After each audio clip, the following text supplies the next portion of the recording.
Barrister সুমনের জামিন হয়েছে, এটা গুজব নাকি সত্যি? আসলে জামিন হয় এটা বাস্তবিক কতটুকু সত্য হবে? জামিন হওয়া কি আদৌ সম্ভব?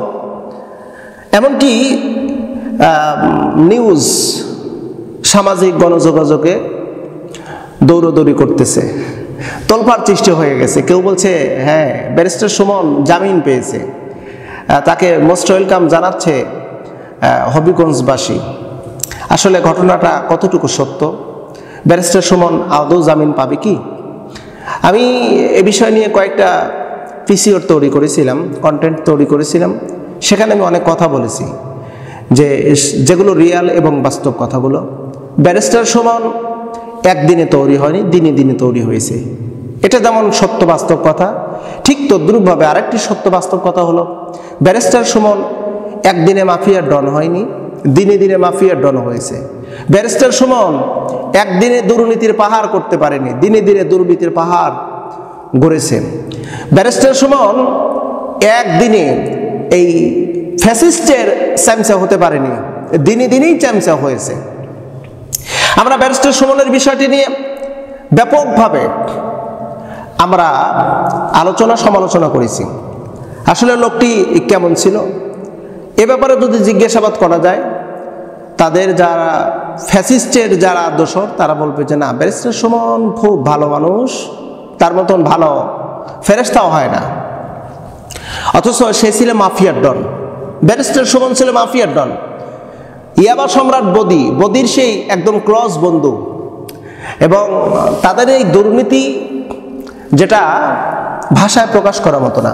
ব্যারিস্টার সুমন প্রকাশ্যে এই ব্যারিস্টার বদির বিরুদ্ধে পদার্পণ করেছে, আর গোপনে তার সাথে ভালো একটা একটা সম্পর্ক, সুসম্পর্ক তৈরি ছিল। ব্যারিস্টার সুমন আসলে জামিন পাবে কিনা? ব্যারিস্টার সুমন কখনো জামিন পাবে না।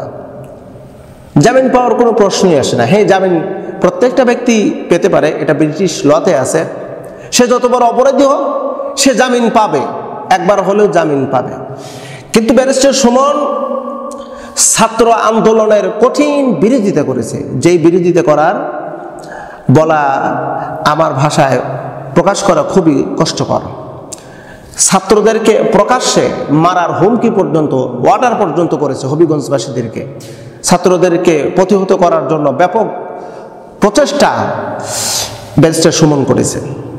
আমরা একটা বিষয় পরিষ্কার করে বলতে পারি, ব্যারিস্টার সুমনের জামিন হয়নি, আর ব্যারিস্টার সুমন জামিন পাওয়া সম্ভব না যতক্ষণ না পর্যন্ত এই যতগুলো মামলা হয়েছে প্রত্যেকটি মামলার তদন্ত, সুষ্ঠু তদন্ত না হবে, ততক্ষণ না পর্যন্ত বিচার না হবে। বিচার না হওয়ার পরে আগ মুহূর্তে তার জামিন হবে না। জামিন হলেও তাকে ছাড় দেওয়া হবে না, ছেড়ে দেওয়া হবে না। এখন সামাজিক গণযোগাযোগে যে প্রশ্নটা উঠে এসেছে তা হলো ব্যারিস্টার সুমন জামিন পেয়েছে, এই কথাটি আগাম কথা।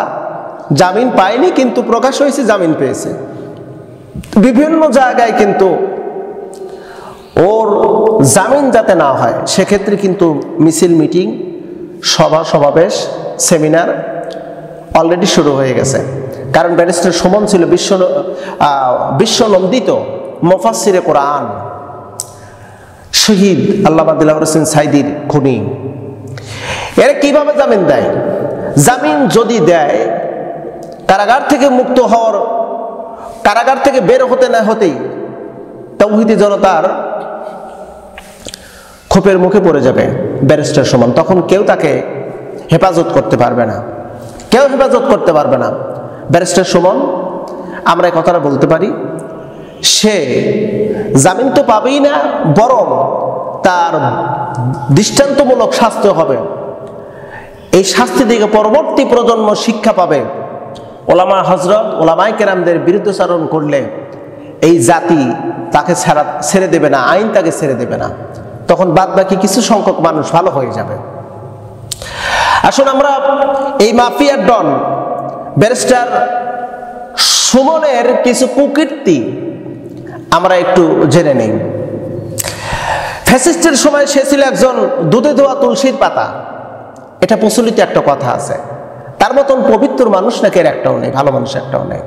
যেখানে দুর্নীতি সেখানে ব্যারিস্টার সুমন বিরোধিতা করেছে, যেখানে মানুষের দুঃখ কষ্ট সেখানে মানবতার ফেরিওয়ালা হয়ে গিয়েছে।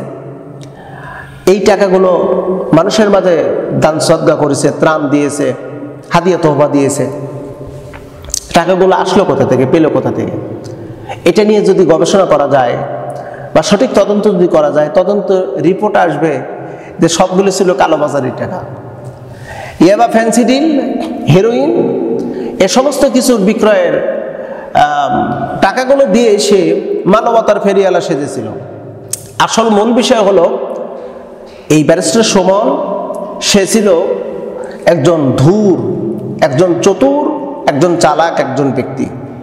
তার নিজের ক্যারিয়ারকে বৃদ্ধি করার জন্য 2, 4, 10, 20 জনকে যদি গুম করতেও হয় করেছেন।